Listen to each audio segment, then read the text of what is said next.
Industrial area का area है। फिर ये जो पीछे फ्लैट्स और आबादी आपको नज़र आ रही है, ये गुलशन मेमार की फ्लैट्स और आबादी है। इसी के साथ साथ फिर ये जो सामने बिल्कुल आपके रोड चलेगा, ये नॉर्दर्न बाईपास है। ये जब हम 100 फीट रोड से आपको दिखाएंगे ना तो साफ नज़र आएगा।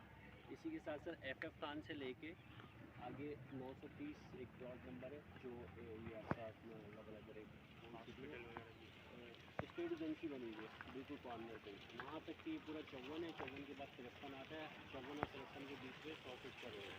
इसी तरह इस जगह पे अगर आप देखेंगे तो ये 50 है सेक्टर, 50 से देखिए साथ ही डिवाइडेड रोड आ रहा है, रोड के साथ फिर 51 स्टार्ट हो जाता है। जो पीछे मस्जिद आपको नज़र आ रही है सामने, तो ये इसकी पूरी लोकेशन है।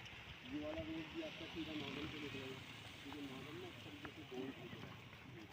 ये वाला भी नॉर्दर्न पे निकलेगा रोड आपका सीधा सीधा। एक तरफा इस रोड का क्रश हो गया था, ये लोगों के साथ ये हो गया था काम। बाकी ये भी शायद फ्लैट बना रहा है, ये क्या कर रहा है, फ्लैट ही बना रहे थे ये, हेलो निकाल रहे हैं। तो ये इसकी पूरी लोकेशन है। और इसके साथ साथ अभी हमारे पास जितनी भी यहाँ पे आपको बाउंड्रीज नज़र आ रही है,